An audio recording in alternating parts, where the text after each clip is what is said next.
Muchas gracias, buenas tardes a todos.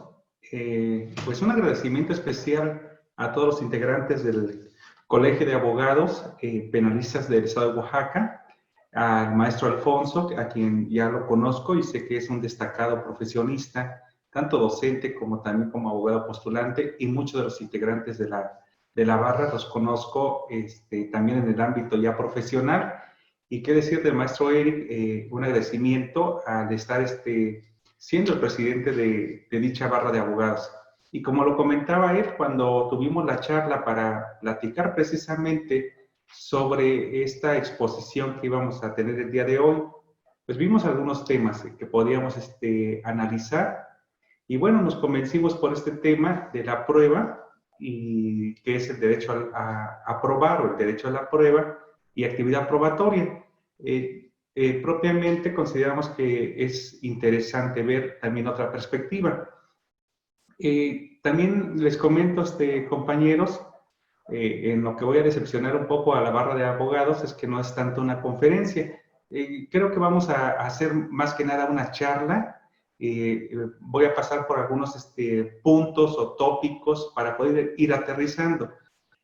Considero en ocasiones, y como he escuchado, en esta nueva realidad que nosotros tenemos de tener pláticas o interactuar de manera virtual, que se pueden dar tres modalidades, por decirlo de una manera, ¿no? Una que es que llegue el ponente, explique, de una plática, pero a veces no se lleva uno algo que pudiéramos llevarlo para la práctica o algo que nos pueda servir para nuestra vida cotidiana.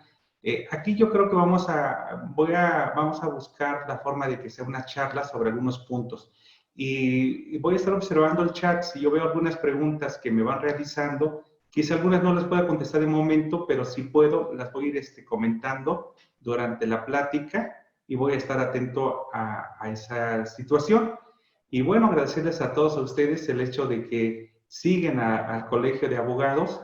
Es uno de los colegios de abogados que creo que a nivel nacional está activo y sobre todo muy preocupado en cuanto a la capacitación de sus integrantes y de todas las personas que están siguiéndolos. Muchas gracias, maestro Eric, y a todos los integrantes nuevamente, y a ustedes. Bueno, pues vamos a empezar con la plática. Voy a poner una pequeña proyección porque nos sirve tanto para guiarnos al de la voz como también a ustedes. Ya ven que este tipo de plataformas, en cierta forma, también imponen un reto tanto para ustedes como para su servidor. En mi caso, lograr en lo posible su atención y en ustedes pues también esa situación de estar atentos a esta pantalla y poder interactuar.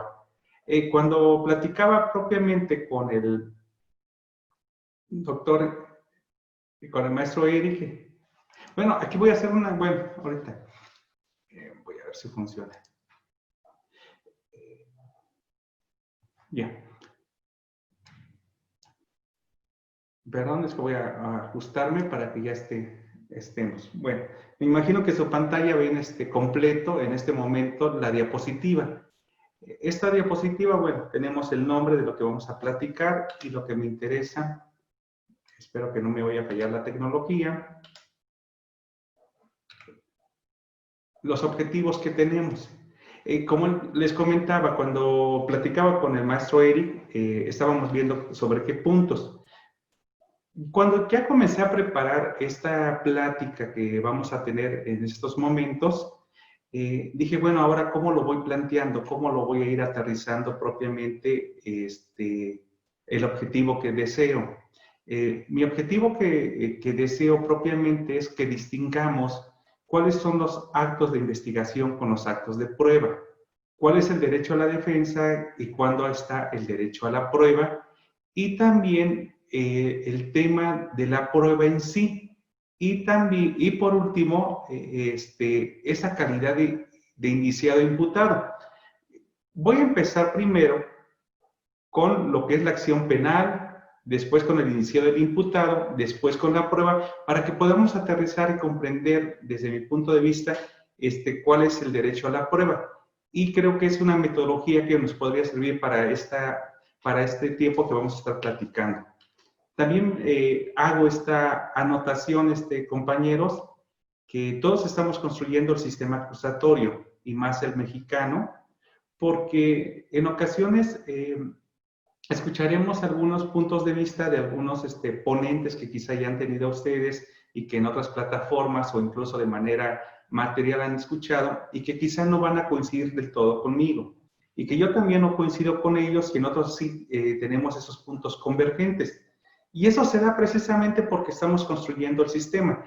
Y por otro lado, es el derecho, son ciencias sociales y el derecho eminentemente es interpretación. Lo que nosotros interpretamos de una forma, otro profesionista de manera válida y con sus razones lo va a interpretar de otra forma. Entonces, es parte del derecho. Incluso cuando nosotros hemos tenido en la mano una sentencia, la parte victoriosa de la sentencia, pues lo interpreta y lo ve muy bien el razonamiento del juez. En cambio, quien es la parte que no sale beneficiada por esa sentencia, lo interpretará esa sentencia y verá algunos sesgos, incluso pues cognitivos a favor quizá de la víctima o del imputado. Entonces, esto lo comento porque seré muy respetuoso, quizá en algunos puntos de vista que seamos divergentes con algunos otros ponentes o incluso con ustedes que estemos platicando, pero eso no implica que alguien tenga la razón o alguien no la tenga, ¿no? Simplemente son formas de interpretación. Bueno, ante ello, creo que no lleva del todo un orden, pero aquí tenemos un esquema que ya todos lo conocemos, ¿no? El esquema del sistema o del proceso acusatorio. Ya es como básico que sabemos que inicia con la denuncia, con la querella u otra petición similar a ellas y concluye propiamente con la sentencia que se está dictando. Este sería, por decirlo, el proceso penal en sus tres fases, ¿no? En la fase de investigación, en su fase de intermedia y en su fase ya de juicio. Independientemente que existan recursos ordinarios que se puedan interponer, el recurso o el juicio de amparo, como lo querramos decirle, o la etapa de ejecución. En esta plática nos vamos a concretar propiamente desde la denuncia y un poquito antes hasta la sentencia. Este va a ser el objetivo de lo que vamos a platicar, por lo que nos ciñe a la prueba.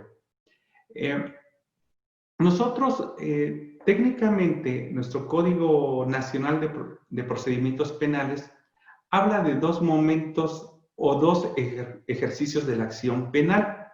Se habla que hay un ejercicio de la acción penal provisional y un ejercicio de la acción penal definitiva. Pareciera como que no tiene mucha importancia en un momento dado determinar en qué fases hay cada uno de los ejercicios de la acción. Ahorita que veamos el proceso de la prueba, veremos que sí tiene una importancia. Si nosotros vemos lo que nos dice el artículo 211 del código,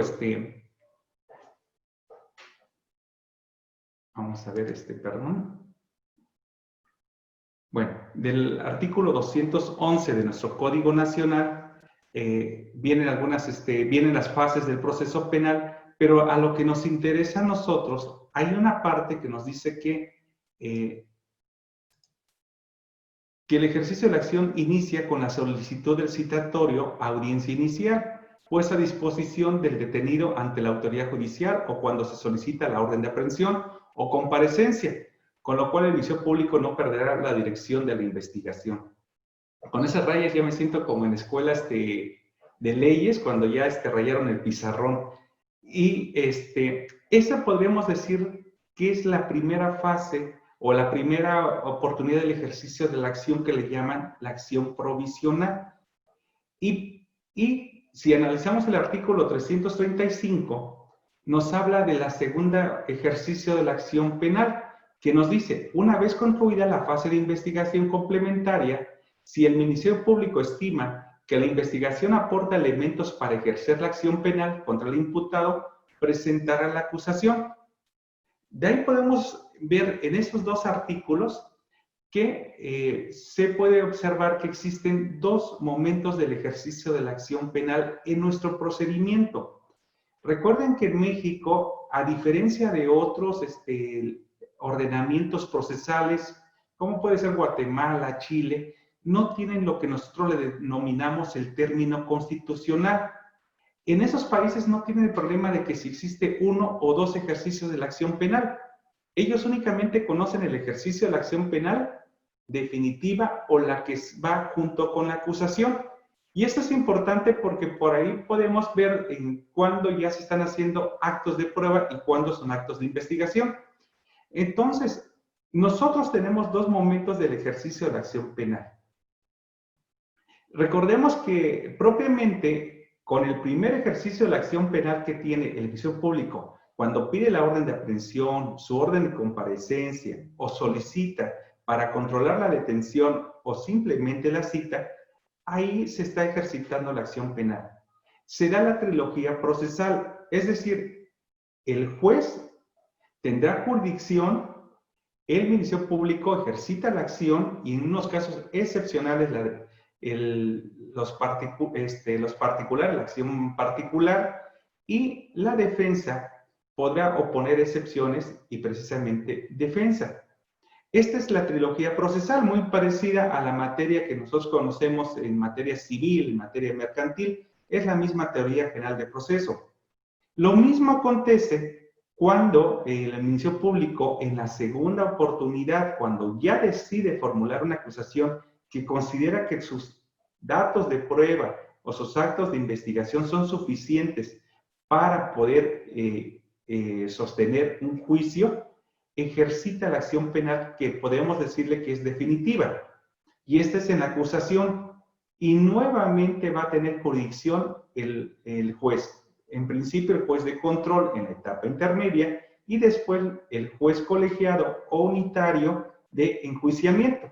Entonces es importante hacer ese énfasis porque cuando el juez no está participando, como regla general, pero hay excepciones, se están realizando actos de investigación. Es decir, los actos de investigación se dan desde la denuncia, desde la querella, hasta que se cierra la investigación. Ahí se dan actos de investigación en donde se está recolectando propiamente elementos que en un momento dado nos servirán para sostener ya sea la acusación y si es defensa, que también hacemos una recolección como defensores, en su caso, para sostener nuestra defensa. Y también inician los actos de prueba. Esto lo dejamos acá en el tintero porque vamos a regresar a platicar de este punto. Entonces, aquí, porque el objetivo de esta plática es como distinguir estas fases. Bueno, aquí dejé una tesis propiamente donde nos dice que el ejercicio de la acción penal, ¿en qué implica, no? Y que este ejercicio de la acción penal propiamente se refiere a la definitiva, a la que se manifiesta ya después de haber cerrado la investigación y entonces el Ministerio Público ejerce esa acción para que el órgano jurisdiccional conozca y resuelva en definitiva esa controversia. Y bueno, aquí ya vienen cuáles son las posibilidades que puede tener el agente de Ministerio Público, pero dejo nada más la tesis como para que tener un sostén de en qué momento se da el ejercicio de la acción penal. Si bien es cierto, la tesis no habla de una definitiva, sí podemos desprender del artículo 211 que hay una provisional. Esto únicamente lo tenemos nosotros en nuestro país. Bueno, aquí cerramos como hacen en los contrainterrogatorios o en los interrogatorios. Vamos a cerrar el tema. Ahorita regresaremos al ejercicio de la acción. Ahora me quiero entrar al tema del imputado, porque también esto nos va a ayudar para ver cuándo está haciendo actos de defensa y cuándo ya está iniciando con actos de prueba. Normalmente, al menos en Oaxaca, y cuando yo estaba como abogado postulante y cuando recibía las capacitaciones, escuchaba a los ponentes que decían, no importa cómo le llamemos, digámosle, imputado y con eso solucionamos todo. Dejémoslo al sistema tradicional, el hecho de que era investigado, sospechoso, indiciado, imputado, procesado, acusado o sentenciado. Y aquí vamos a decirle que son imputados todos. ¿Por qué? Por el principio de presunción de inocencia y vamos a manejarlo de esa manera. Sin embargo, en la realidad vemos que este concepto sí nos puede traer problemas, el concepto de imputado. ¿Por qué sí nos puede traer algunos problemas en la realidad? O nos trae muchos problemas propiamente, y sobre todo el órgano investigador. ¿Qué acontece cuando alguna persona es detenida en flagrancia? Esa persona que es detenida en flagrancia, ¿cuál es su estatus? ¿Imputado o no es imputado? Si es imputado, entonces, ¿qué derechos tiene? Si no es imputado, ¿qué derechos tiene? Vemos nuestra Constitución política y habla de indiciado. Y en nuestro Código Nacional, ahorita veremos en un solo artículo se habla de la palabra de indiciado. ¿Qué problema también nos puede provocar? Que nosotros como abogados postulantes, cuando vamos y solicitamos lo que le decimos una intervención o un apersonamiento, porque tenemos elementos objetivos que nos está diciendo nuestro cliente, están investigándome, hay un legajo de investigación, una carpeta de investigación instruyéndose en mi contra, entonces, ¿qué sucede? ¿Soy imputado o soy indiciado o qué figura es? Dice un compañero procesado, vamos a ver cuál sería propiamente, ¿no? Porque si fuera procesado, como lo dice el compañero, ya vimos que hay dos momentos de ejercicio de la acción penal, uno provisional y ahí hay proceso, y un ejercicio de la acción definitiva donde también hay proceso, pero pareciera que la fase de investigación en sí no es proceso. Eso fue un tema que se dio mucho en Oaxaca cuando iniciaba el proceso. Se iniciaba en la denuncia o cuando se daba el ejercicio de la acción penal. Y fue un tema que se dio y que estuvo en debate y que, bueno, se solucionó señalando que el proceso iniciaba con la denuncia.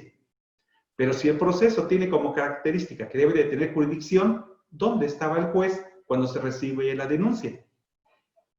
Tenemos aquí un concepto que nos está señalando el artículo 112 del Código Nacional. Y entonces nos dice el 112, se denominará genéricamente imputado a quien sea señalado por el Ministerio Público como posible autor o partícipe de un hecho que la ley señale como delito. Y ahí tenemos el primer planteamiento. ¿En qué momento el Ministerio Público señala a alguien como posible autor? Si la persona es detenida en flagrancia, ¿es el Ministerio Público quien lo está señalando como posible autor o es el testigo o las personas que lo detuvieron? Entonces, ¿en qué momento lo señala el Ministerio Público? Si es hasta la formulación de imputación, ahí sí hay un escrito en donde se está ejercitando la acción penal y se está imputando un hecho propio a una persona. Ahora sí, por parte del Ministerio Público que ya realizó toda una investigación. Entonces, aquí es muy importante. Se dice que, conforme a esta gráfica, que imputar implica una doble concreción, una persona determinada y un hecho concreto. Para que el Ministerio Público pueda imputarle a algo o a alguien, ya tuvo que haber tenido una investigación mínima, por lo menos, para poderle imputar. Pero nos está diciendo que se necesitan dos requisitos: una persona determinada y hechos concretos. Si no hay hechos concretos y no hay una persona determinada, el Ministerio Público no puede ejercitar la acción penal provisional. Pero entonces, ¿qué sucede con las otras figuras? Y me dirán ustedes, bueno, pero si en el artículo 20 de la Constitución habla que también puede ser citado para ser entrevistado, para que rinda una declaración, también puede ser citado para que le realicen un acto de intervención corporal, es decir, alguna muestra biológica. Entonces, ¿en qué momento es imputado?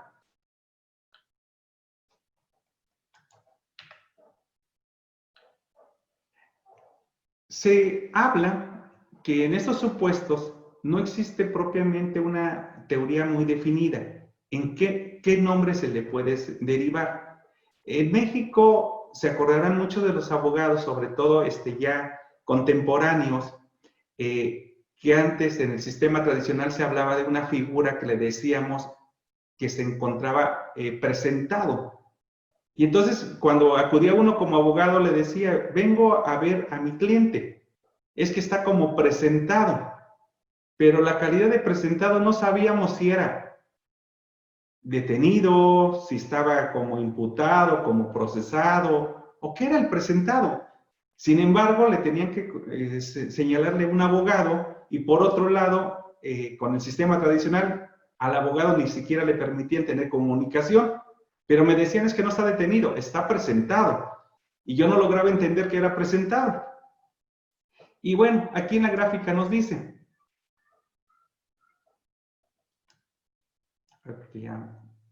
que en esos supuestos se afirma que deberían que no se señala de una manera clara. Propiamente se dice que en México existe la figura del indiciado, que cuando el Ministerio Público no le ha formulado una imputación sobre hechos a una persona determinada, todavía estamos comentando que sería un indiciado. Y ahorita veremos en qué casos le va a notificar o le va a imputar.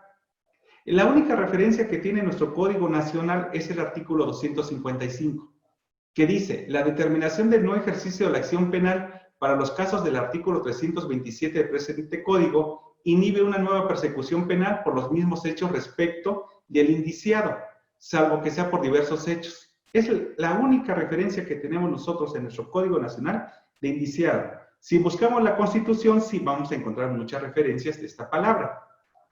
¿Qué es lo que ha pasado? Que la figura de sospechoso o la palabra de indiciado ya ha aparecido en nuestros códigos, tanto nacionales como en otros países. Por ejemplo, en la Ley de Enjuiciamiento Criminal de España habla de la figura del sospechoso.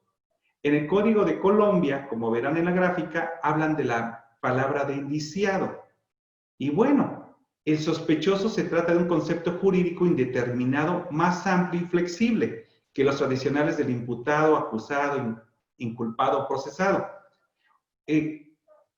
Entiendo que a través de estas pláticas en el Colegio de Abogados ya han tenido a grandes ponentes que son eminentemente epistemólogos y que han hablado de diferentes estándares en un momento dado. Vamos a hablar como un estándar. El del sospechoso es un estándar mínimo donde esta persona todavía no se le puede atribuir ni un hecho ni decir que participó.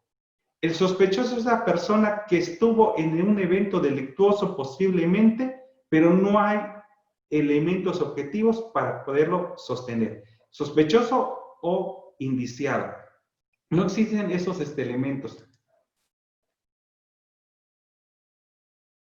Este elemento es importantísimo porque incluso nos puede provocar muchos problemas en la práctica. Cuestiones arbitrarias, ¿no? Cuando comento la palabra de indiciado, me pongo a pensar en un ejemplo que me habían señalado que pasó aquí en Oaxaca.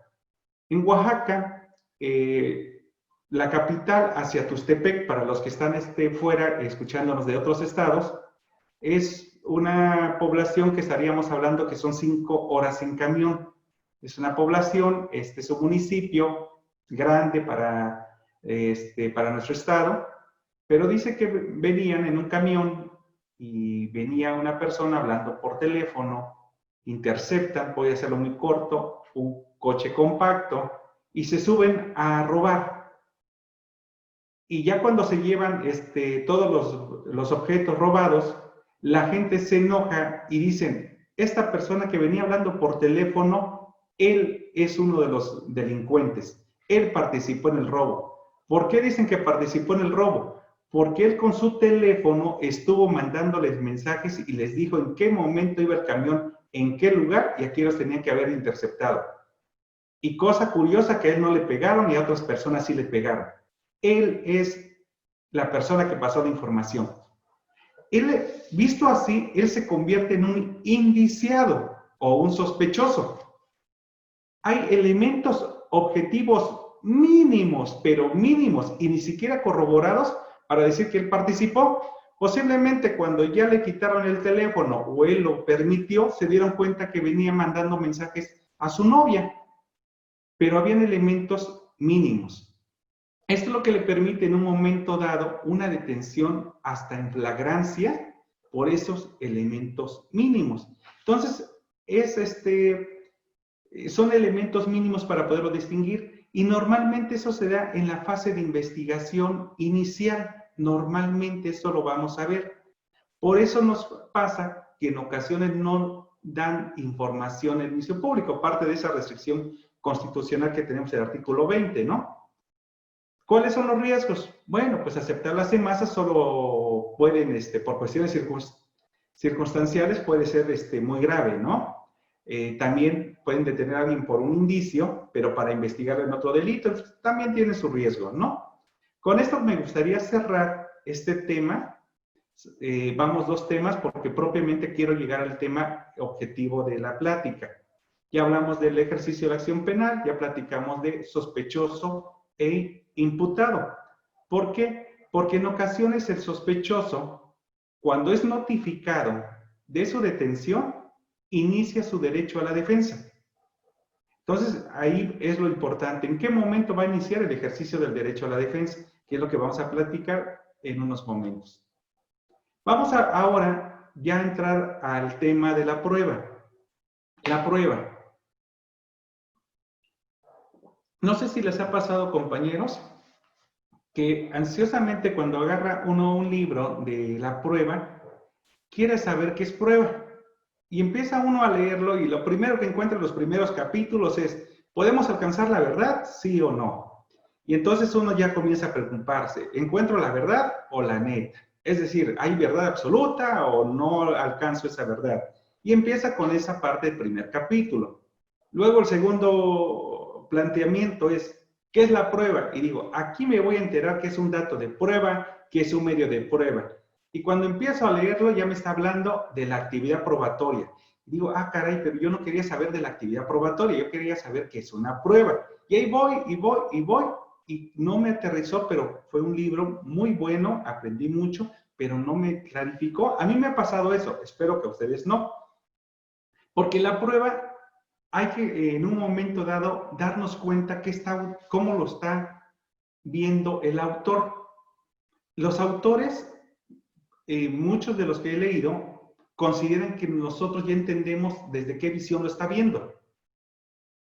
La prueba se puede ver como prueba, como un elemento probatorio. Se puede ver como actividad probatoria. Es la necesidad que tienen las partes o es la actividad que realizan. Ok, entonces ya sé que estamos hablando de actividad probatoria. O prueba, es el conocimiento. ¿Qué me están diciendo? ¿Cómo que la prueba me da conocimiento para poder acreditar un hecho o una premisa fáctica? Bueno, ya vi desde qué visión lo está viendo. O el derecho a probar. Entonces, ahorita vamos a clarificar estas perspectivas en lo máximo que se pueda, con mis limitaciones, ¿no? La prueba. Me interesa que, aquí voy a ir rápido para que nos dé tiempo. La prueba desde la manera objetiva y subjetiva. ¿Qué es la prueba de manera objetiva? Si ustedes me ven en la cámara, verán que tengo un objeto, tengo mi teléfono. Desde una manera objetiva, todo lo que yo pueda percibir por mis sentidos es una prueba. Es como la forma más sencilla y común que tenemos de entender qué es la prueba. Es la que puede entender nuestra mamá, qué es la prueba. Cuando me dice, tú quemaste los frijoles y tengo la prueba, es porque me está enseñando el sartén que está quemado los frijoles. Entonces, es la forma más sencilla de entender la prueba. La parte objetiva, porque esta es perceptible por los medios, por nuestros sentidos, perdón. Entonces, la prueba objetiva se percibe por los sentidos. Pero también desde otro concepto, la subjetiva no. La subjetiva, la prueba subjetiva no la vamos a percibir por nuestros sentidos. Esta es subjetiva porque tiene que ver con el conocimiento, con nuestro conocimiento. ¿A qué me refiero? Que la prueba subjetiva aparece acá. Y esto va a tener una importancia porque vamos a ver ahorita el artículo respectivo que habla que la prueba es el conocimiento. Por eso tanta capacitación que nosotros hemos recibido de qué es la prueba, cómo se valora. ¿Por qué? Porque valorar una prueba está aquí, en nuestra mente. Estamos valorando acá. Entonces, podemos valorar en la mente hechos objetivos y subjetivos. Un hecho objetivo, algo que vimos en la realidad, y un hecho subjetivo, algo que no vemos. Por ejemplo, un elemento del delito, el dolo. El dolo es un elemento subjetivo del tipo penal. Entonces, es un elemento subjetivo, pero que se puede acreditar a través de la prueba. Vamos a ver rapidísimo este cuadro que es el íter probatorio para poder también darle claridad al tema. Nosotros fuimos construidos muchos en teoría general del proceso y nos decían las fases de la prueba, el camino de la prueba.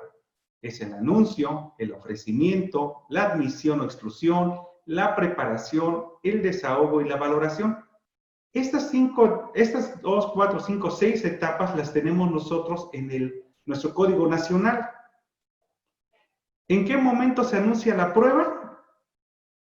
En el momento que el Ministerio Público formula su acusación. En ese momento está anunciando su prueba. ¿En qué momento ofrecen las pruebas? En la audiencia intermedia, en la audiencia oral, en la fase oral. Ahí se ofrecen, o como dicen, se reiteran los medios de prueba. ¿En qué momento se admiten o se excluyen las pruebas? En el momento en que estamos nosotros, en el momento que el juez dicta su resolución interlocutoria, su resolución dentro de la audiencia intermedia. Y pues se prepara propiamente ya desde que lo tienen los jueces de enjuiciamiento. Para algunos no es una fase de la prueba, pero ahí se va preparando. Su desahogo ya sabemos que es eminentemente en audiencia de debate y su valoración en audiencia de debate. Esto no implica que no exista en el primer ejercicio de la acción penal que habíamos comentado, en el término constitucional, porque ahí también se dan estas fases. Algunos jueces son menos estrictos en admisión o exclusión, en su desahogo, pero también se da estas fases. Pero a diferencia, y aquí vamos con el problema, pero si me está diciendo usted que el anuncio inicia con el escrito de acusación o con la acusación de inicio público, ¿qué pasó antes? ¿No son actos de prueba? ¿O qué son? ¿O son actos de investigación? Esa parte le decimos que es la recopilación o recolección. Todos los actos de investigación son la fase de recopilación o recolección. La manera más clara que podemos verlo es como cuando recogen los indicios, ¿no? Al recoger los indicios, ¿qué está haciendo? La recolección. Cuando se está tomando una entrevista, se está recopilando información. Entonces, este es un camino de la prueba. La tenemos nosotros, lo tenemos así en nuestro código nacional. Para mayor claridad, aquí mi forma del tema, tengo acá. Normalmente, como regla general, todo lo que pasa como regla general, porque tiene muchísimas excepciones, todos estos son actos de investigación. Cuando un agente estatal de investigación sale a tomar una entrevista, es un acto de investigación. Cuando el Ministerio Público está realizando un cateo, es un acto de investigación. Si están pidiéndole al juez que autorice la extracción de fluidos corporales, como podría ser la toma de muestras biológicas, estamos en un acto de investigación. Si llevamos y realiza el agente investigador una inspección, estamos en actos de investigador. Y si lo hacemos en la parte complementaria, son actos de investigación. Y esto es lo que a veces nos ha provocado problemas de saber cuándo estamos hablando de datos de prueba o propiamente si son datos de investigación. ¿En qué momento ya nosotros tenemos prueba? Pues cuando se está desahogando ante un juez o cuando se está realizando este camino ante un juez. Estos ya son actos de prueba, como regla general. El anuncio ya quedamos que está en acusación y su valoración concluye hasta la sentencia. Todos estos son actos de prueba y estos son actos de investigación. Bueno, este cuadrito me voy a saltar para poder aterrizar. Y bueno, aquí tenemos un indicio conforme, si vemos nosotros nuestro protocolo del primer respondiente, aquí tenemos un zapato y sabemos que un zapato es un indicio. Es cualquier objeto que puede percibir por los sentidos y que pueden tener relación o no con el hecho investigar. Esto es un indicio. Y este indicio después se va a convertir en elemento material probatorio, si tiene relación y es útil, es pertinente y considera que es necesario para acreditar su hecho o sus premisas fácticas. Entonces, tenemos que los indicios son parte de los actos o elementos que se encuentran en los actos de investigación. Y ya el elemento material probatorio, ya propiamente, ya se deja de tener un nombre en términos criminalistas, de criminalística, y se convierte en un nombre jurídico, elemento material probatorio. Es decir, el mismo zapato que encontraron, aquí ya se convierte en elemento material probatorio.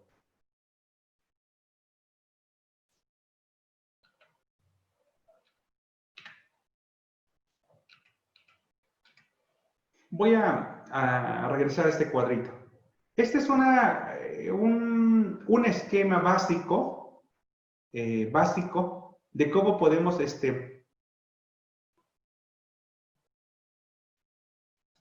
ahorita comento lo de la prueba ilícita, porque aquí tenemos este problema. Si son actos de investigación, ¿por qué el juez en la audiencia intermedia declara una prueba ilícita si normalmente en las capacitaciones nos dicen que las pruebas se dan en la audiencia de debate? Entonces, ahí pareciera como contradictorio. Nosotros, para poder llegar a tener el conocimiento como un esquema nada más básico, es que nosotros somos sujetos de conocimiento y a través de nuestros sentidos podemos conocer objetos que están en nuestro exterior. Esto es lo que le decimos la operación de conocer. O sea, nosotros somos seres sensibles porque a través de cualquiera de nuestros 5 sentidos podemos percibir algún objeto en el mundo exterior. Pueden haber objetos desde el punto de vista penal o procesal, objetivos y subjetivos. Esto es una forma. Por eso, cuando nos dan cursos de valoración de la prueba o de interrogatorio, nos dicen, pregunten a qué distancia estaba. ¿Era de noche? ¿Usan anteojos? Porque están viendo problemas de ¿qué? De percepción. Y después, cuando vemos la valoración de la prueba, estamos viendo ¿qué? Operaciones mentales o de interpretación. Este árbol ya vimos de qué forma es y él cómo lo puede representar en su mente, ¿no? Entonces, estos son los famosos, la valoración de la prueba, que entra el testimonio, psicología del testimonio, valoración, depende de la edad que tenga el testigo, pero este es un esquema básico. Este esquema básico nos sirve a nosotros también para poder determinar qué es un elemento un medio de convicción y un medio de prueba. Ya ven que nuestro Código Nacional habla de esas palabras y en ocasiones nosotros las despreciamos porque las consideramos como si fueran sinónimos. Y en ocasiones decimos que depende de la etapa que se encuentre el proceso, se llama medio de convicción y medio de prueba, como si fuera progresivo el cambio de su nombre, cuando no lo es así. El medio de convicción con el medio de prueba tiene una gran diferencia. El medio de convicción no está sujeto, ese testigo, a 2 principios estructurales del proceso, a la contradicción y a la inmediación. No tiene 2 principios estructurales, contradicción e inmediación. En cambio, el medio de prueba sí tiene contradicción e inmediación. ¿Por qué? Tiene una explicación científica. Cuando nosotros tenemos un testigo en la audiencia de debate, es nuestro elemento probatorio, es nuestra prueba. Pero la prueba la sometemos a la prueba. ¿Y cómo la sometemos a la prueba? A través del contradictorio. Cuando lo están realizando el contradictorio, están sometiendo la prueba a la prueba. ¿Cómo la están sometiendo? A través del interrogatorio, contrainterrogatorio, a través de preguntas y respuestas. Y están sometiendo a su prueba a la prueba. Es un método científico. Y la otra, la inmediación, es un método científico. Aclaro, no estoy diciendo que es valoración de la prueba. Es una forma de sometimiento de la prueba a la prueba. ¿Por qué? Porque tiene que estar ¿quién? El que va a valorar la prueba, observándola. Haciendo aclaración que ahorita no me meto en ese tema de la inmediación, si sirve para valorar o no sirve para valorar la prueba.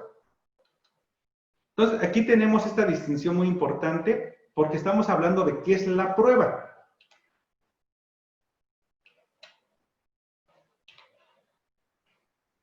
Si ya vamos y nos remitimos, ojalá tengan su código, ya sea físico o digital, del Código Nacional, ahí podemos encontrar cuáles son las fuentes de información. El artículo 261 de nuestro Código Nacional nos señala cuáles son las fuentes de información. Las fuentes de información son todos los medios que se encuentran en el exterior que da información a los jueces, a los abogados, al Ministerio Público, al público, de lo que aconteció en un lugar, en una fecha determinada. Pocas palabras. La fuente de información es todo. Son testigos, son peritos, son elementos materiales probatorios. Es decir, es el cuchillo que se encontró en el lugar del hecho y que se está llevando a la audiencia de debate como elemento material probatorio. Son las fotografías, son el material de apoyo. Todo ese conjunto son fuentes de información. Todo ese conjunto es una fuente de información.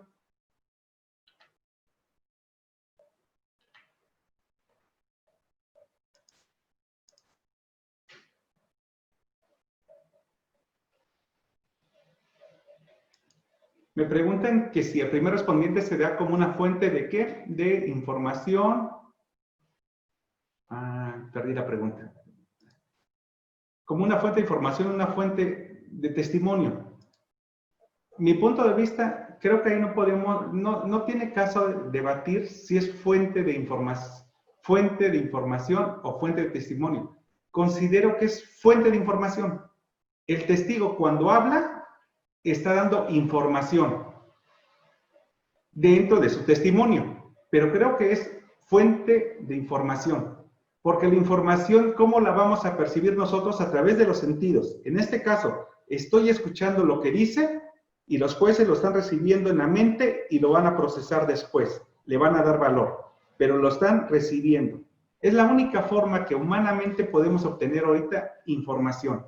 Como seres humanos, a través de los 5 sentidos es como obtenemos información y conocimiento. Si yo toco en este momento un lugar donde esté muy caliente y me quemo, esa es fuente de información.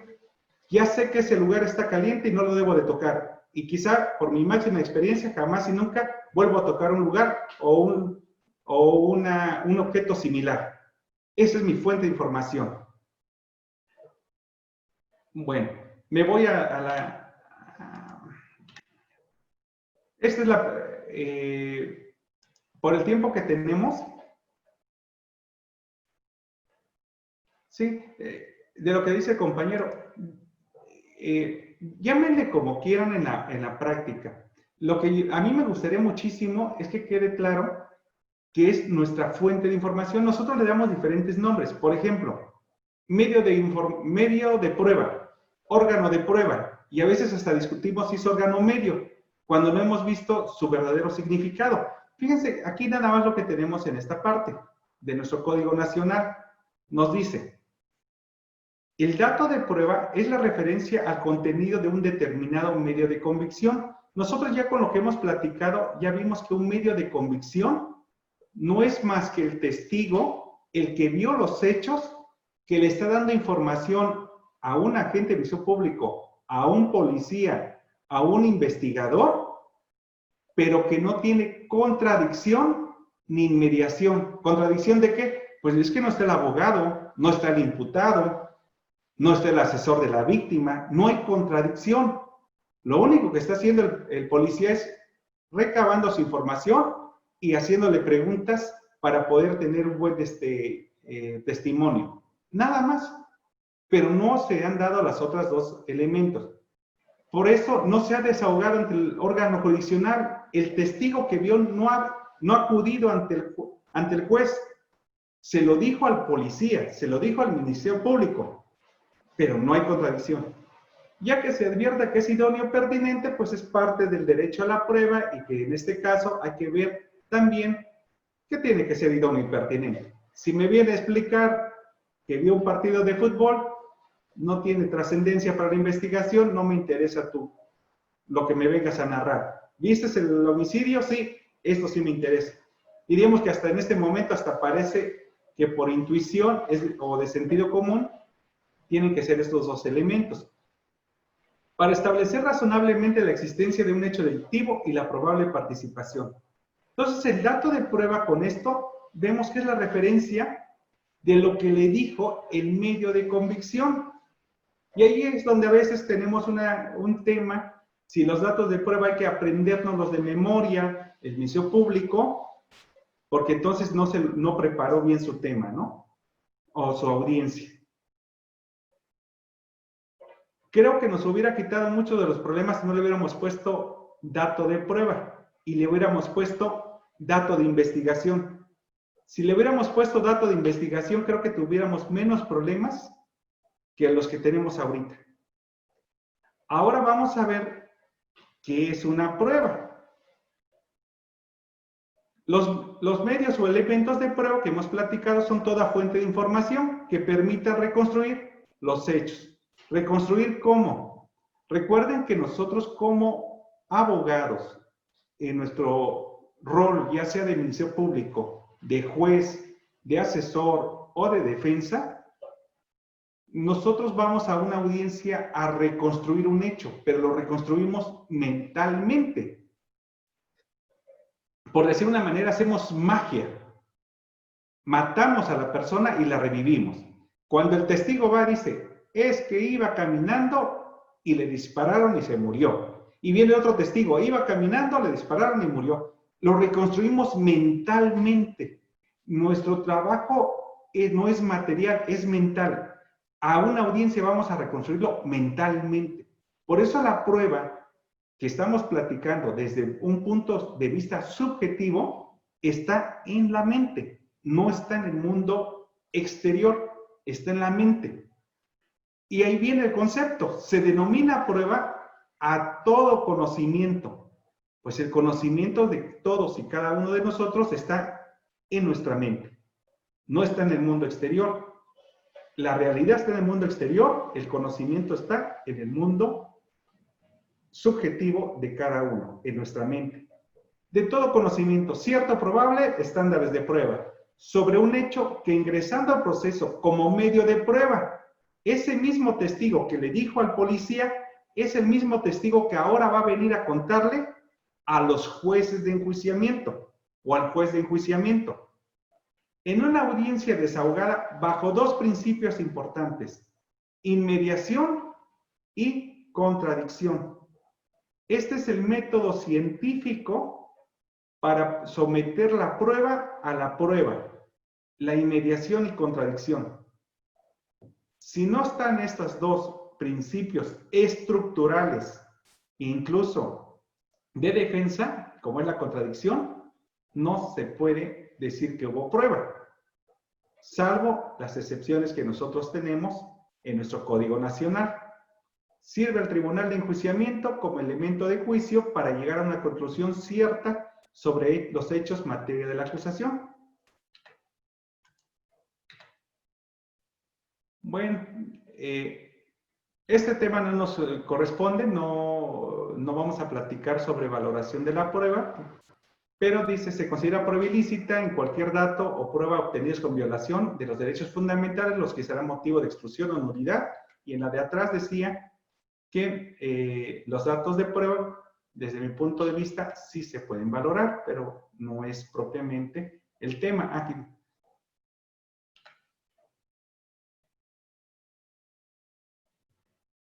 Si tuvieran algún comentario o pregunta en el chat, lo pueden realizar. Estoy revisando acá.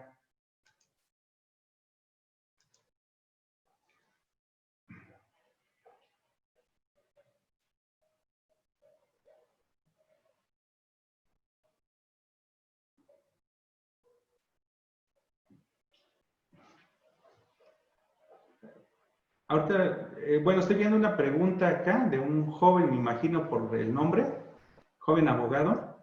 Dice, señor juez, ¿cómo se puede desahogar una víctima después de haber sido desahogada por el interrogatorio directo y contrainterrogatorio de la defensa?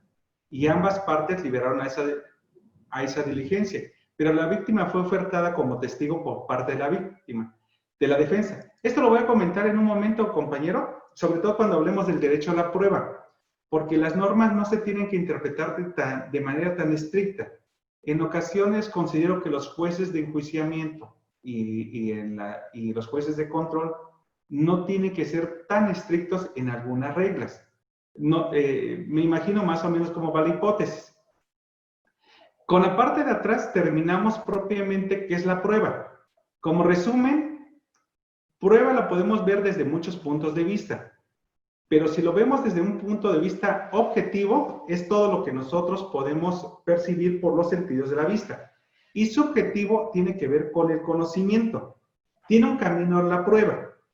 Ese camino de la prueba, propiamente, sí es importante ver que primero se realizan actos de investigación y ahí no hay prueba. Cuando el policía está interrogando al testigo, no hay prueba. Cuando están en un momento dado realizando un análisis a una muestra biológica para ver si coincide con otra, no es una prueba desde este punto de vista. Son en un momento dado actos de investigación o actos de prueba, pero no es todavía una prueba. Vamos a platicar ahora del derecho a la defensa.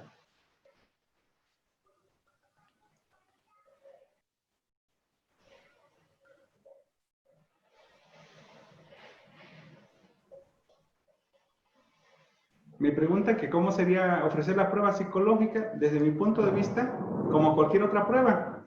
Si es una audiencia intermedia y soy ministerio público, la ofrezco. El anuncio. Y ya lo ofrezco en la audiencia intermedia. Si soy abogado postulante, después del descubrimiento de mi peritaje o del dictamen al ministerio público, en la audiencia intermedia, como cualquiera, y veremos ahorita que vamos a analizar únicamente si es pertinente, la prueba útil para que sea admitida únicamente. Bueno, acusación contra defensa. Aquí tenemos boxeando propiamente la acusación contra la defensa, ¿no? El vis a vis, ¿no? Fuerza contra fuerza.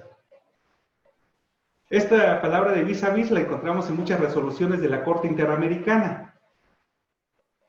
Normalmente los principios tienen un contraprincipio. El principio de presunción de inocencia tiene su principio que es de culpabilidad. El principio de oralidad tiene su principio en contra, que por cierto no es la lectura. El principio de la oralidad, su contraprincipio es la escritura. Por eso era el sistema escrito y el sistema oral. El problema es que ahora con la interpretación que le han dado a la oralidad, pareciera que su contraprincipio es la lectura. Y entonces empezamos en las audiencias a tener una serie de problemas porque le decimos a alguien que no va bien preparado porque mentalmente no se grabó un dato de prueba, o un dato de prueba, y pensamos que es su contraprincipio. No, el contraprincipio de la oralidad es la escritura. También hay un antagónico. La acusación que la sostiene el Ministerio Público, su antagónico es la defensa. La acusación contra la defensa. Diríamos que son la hipótesis de acusación y la hipótesis de defensa o de inocencia. Son las dos hipótesis que normalmente se llevan. Digo normalmente porque hay defensas que pueden no plantear ninguna. El vis a vis. Ahí tenemos una resolución nosotros a nivel internacional que a mí me ha agradado mucho el caso de Fermín Ramírez contra Guatemala. Ayer platicaba con una amiga sobre ese caso. Y aquí nos dice, precisamente en su párrafo 67, en su apartado 67, al determinar el alcance de las garantías contenidas en el artículo 8.2 de la Convención de la Corte. A todos los compañeros, una disculpa, pero así es la tecnología. Aquí me tocó que está lloviendo y cayó un rayo. Seguimos. Creo que la diapositiva 27. Ya el maestro Eric nos va a ir apoyando para que podamos tenerlo en la pantalla. ¿Se me escucha, maestro Eric? Sí, es perfecto. Ok, entonces continúa. Nos habíamos quedado antes del rayo que había caído aquí por mi casa. Estamos comentando que está el derecho a la defensa y propiamente esa pretensión punitiva que tiene el Estado y que se da a través del ejercicio de la acción penal y que es a través de la acusación. Entonces, por eso teníamos en la gráfica un boxeador que era vis a vis, ¿no? La fuerza de la acusación contra la fuerza de la defensa. Y bueno, en la resolución del caso Fermín Ramírez contra Guatemala, pueden ustedes encontrar una referencia precisamente a nivel internacional de estas dos fuerzas que se dan, ¿no? Entre la acusación y el derecho a la defensa. Entonces nos dice que propiamente, y aquí ya empezamos con el tema del derecho a la defensa, esa misma resolución nos dice que se tiene que para que inicie el derecho a la defensa, tiene que en un momento dado ya darse un hecho y atribuirse a una persona. Por eso en nuestro artículo 20 de la Constitución que nosotros tenemos, encontramos propiamente que en la fracción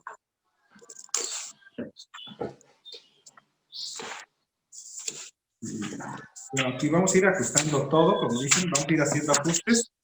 En el artículo 20, en su fracción sexta, nos señala en qué momento el imputado, el indiciado propiamente puede tener acceso a la carpeta de investigación. Y en ese aspecto, vemos que cuando ya inicia el derecho a la defensa, conforme a nuestra ley, es cuando la persona es detenida, cuando es citada a una entrevista, nos dice, cuando se le va a tomar una declaración o cuando en un momento dado ya se está dando la formulación de imputación. En esos momentos inicia el derecho a la defensa. El derecho a la defensa es el momento en que se da.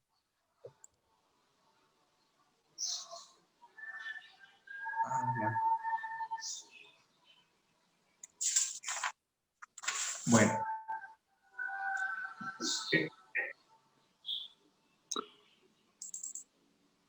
¿Cómo descontrola todo esto?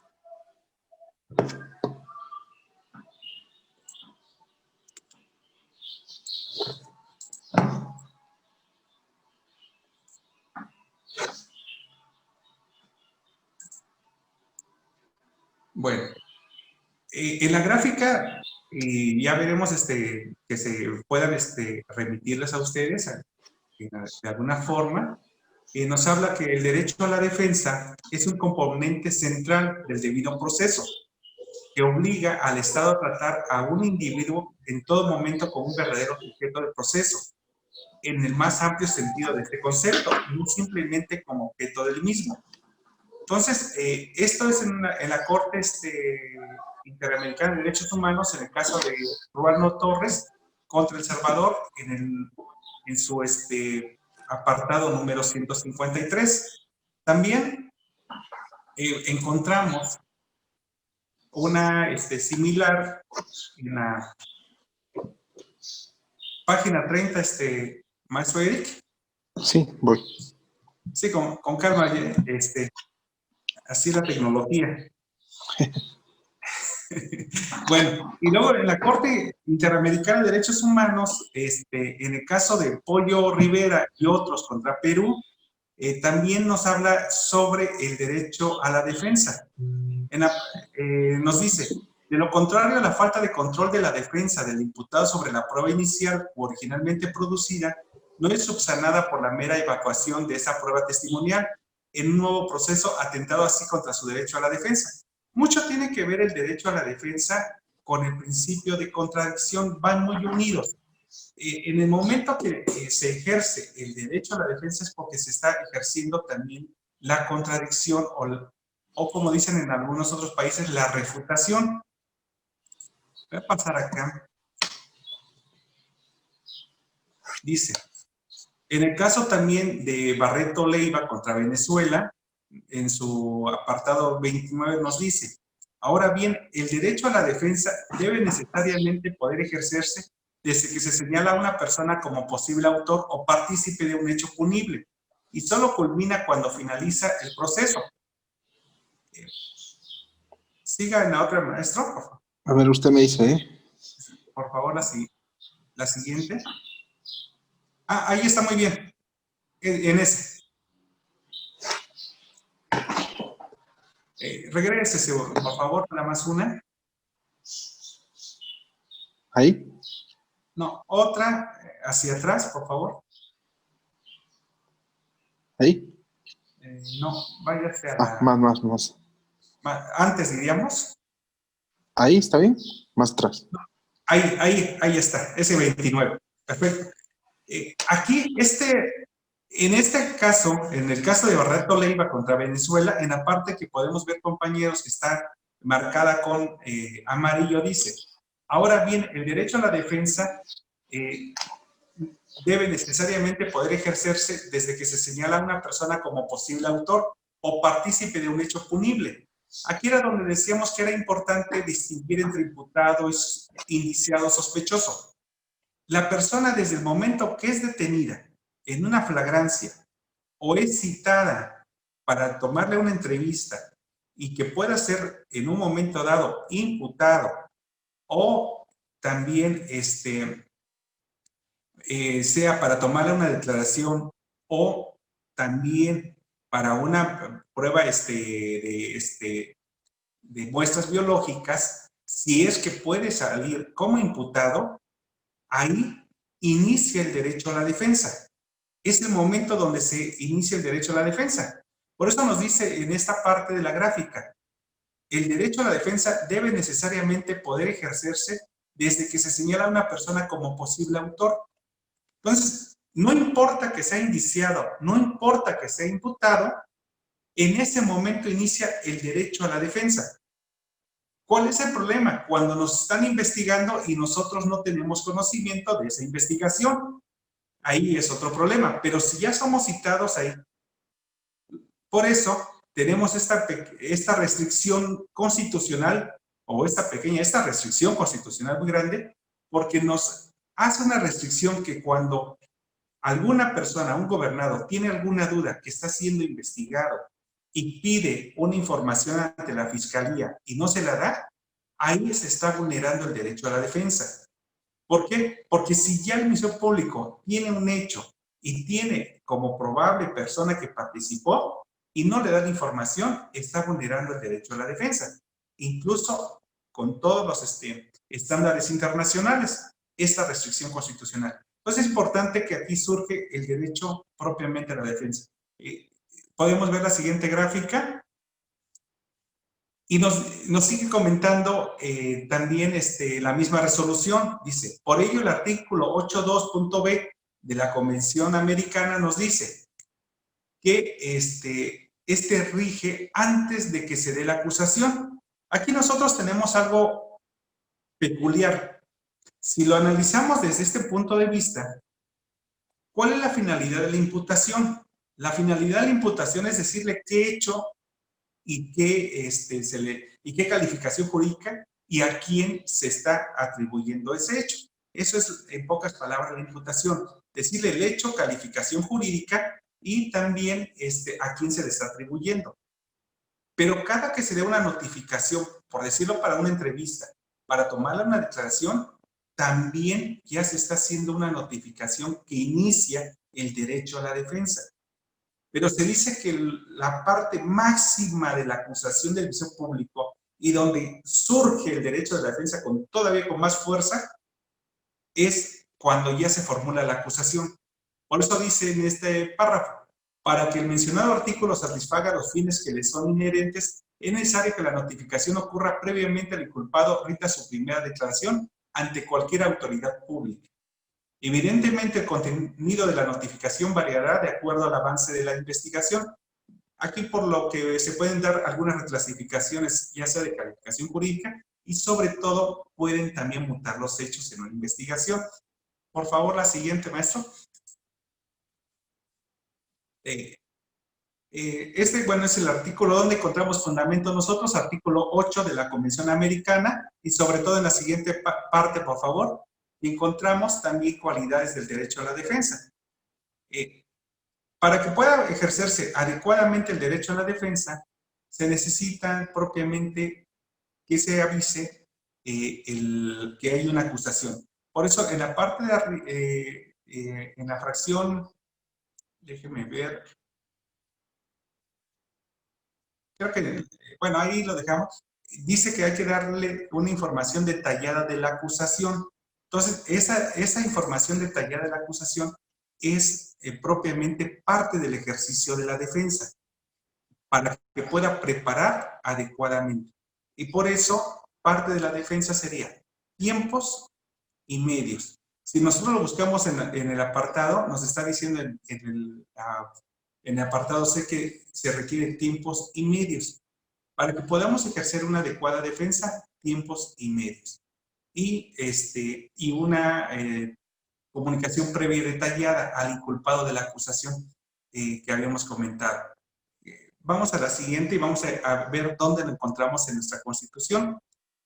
Nuestra Constitución Política lo podemos encontrar en su artículo 20, en donde señala que serán facilitados todos los datos que solicita para su defensa que consten en el proceso. Eso es el derecho a la defensa.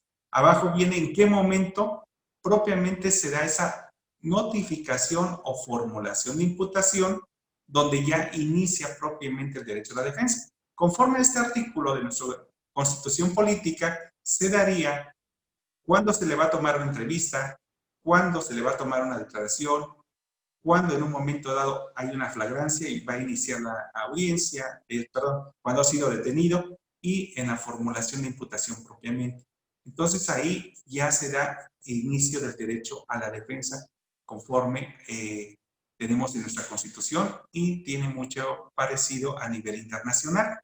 Y bueno, el derecho a la defensa también es muy importante manifestarlo y lo estamos viendo desde esta vertiente porque también va de la mano con el derecho a la defensa técnica y adecuada o a la defensa letrada. Vamos a la siguiente, por favor, maestro. Aquí tenemos una tesis, jurisprudencia, perdón, que nosotros tenemos que a nivel nacional, en donde nos señalan que no se afecta la defensa adecuada y nos estaba señalando propiamente las restricciones constitucionales, lo que hemos platicado propiamente, porque el derecho a la defensa técnicamente inicia cuando se le notifica o se le formula imputación a una persona. Digo notificar porque si se le cita para tomarle una declaración, se le está notificando. Cuando se le detiene, también se le notifica. Entonces, por eso maneja este concepto, estoy manejando este concepto. En la siguiente, maestro, por favor. Ahora vamos con el derecho a probar. El derecho a la defensa normalmente se considera que es un derecho privativo del derecho penal. También es para las demás materias, pero donde se ve más es en el derecho penal. Ahora, el derecho a la prueba. Este derecho a la prueba es para todas las materias, no únicamente para la materia penal, es para todas. Aquí tenemos dos conceptos que nos dan un autor español, y dice el autor español: derecho a la prueba es aquel que posee el litigante consistente en la utilización de los medios probatorios necesarios para formar convicción del órgano jurisdiccional acerca de lo discutido en el proceso. Ese es el derecho a la prueba. Es la facultad que tienen las partes de poder llevar sus medios de prueba, sus órganos de prueba, para que se esclarezcan los hechos. Hay una definición por parte del Tribunal Constitucional de España que surge de dos sentencias. El derecho a la prueba es el poder jurídico que se reconoce a quien interviene como litigante en un proceso de provocar la actividad procesal necesaria para lograr la convicción del órgano jurisdiccional sobre la existencia o inexistencia de los hechos relevantes para la decisión del conflicto que es objeto del proceso. Ahora, ¿de dónde surge el derecho a la prueba? Hay quienes señalan que es de la tutela efectiva, Hay quienes señalan que es del debido proceso. Yo considero que es una parte del debido proceso, pero además es del derecho de audiencia. Y tenemos una tesis ya, que es la siguiente, maestro, que dice el derecho a probar. Nosotros en México lo conocemos como el derecho a probar. Y nos dice, el derecho a probar, ¿qué es?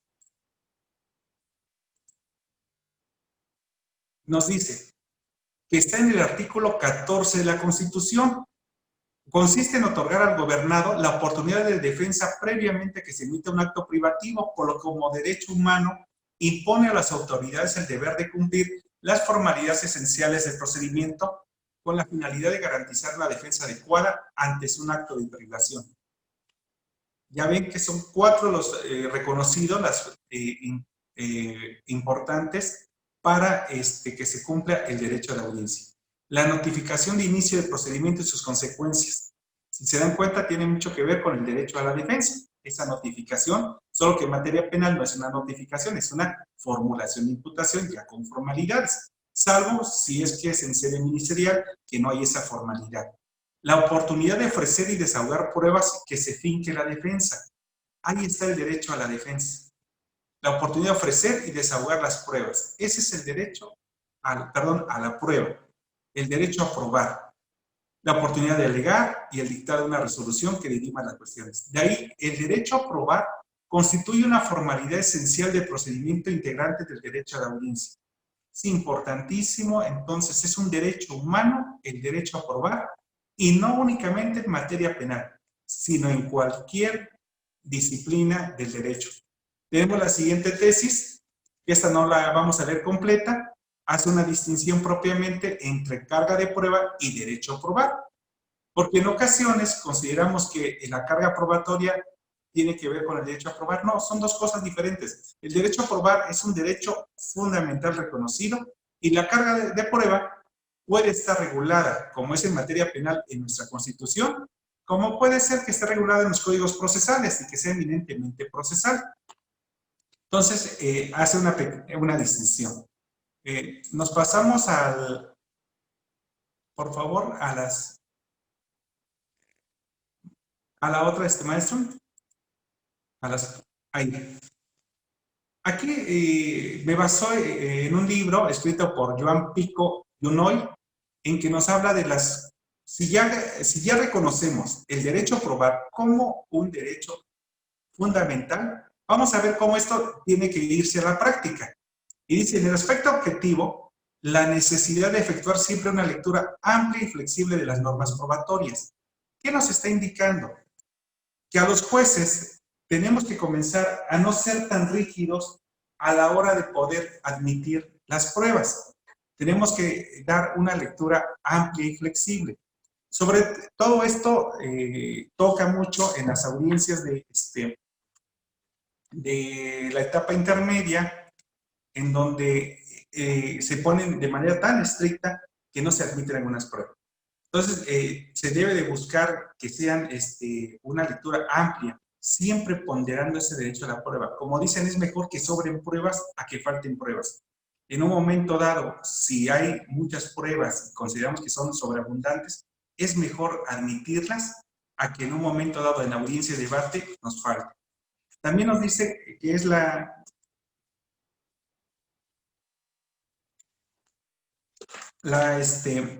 necesidad de realizar una interpretación restrictiva de los preceptos que limiten la eficacia del derecho a la prueba. Y aquí tenemos que ver que cuando un juez limite la admisión o en cierta forma el desahogo de una prueba, tiene que hacer una interpretación restrictiva de esos, siempre buscando favorablemente que se pueda ejercer el derecho a la prueba. Tenemos muchos casos en la práctica, por ejemplo, maestro, se puede bajar,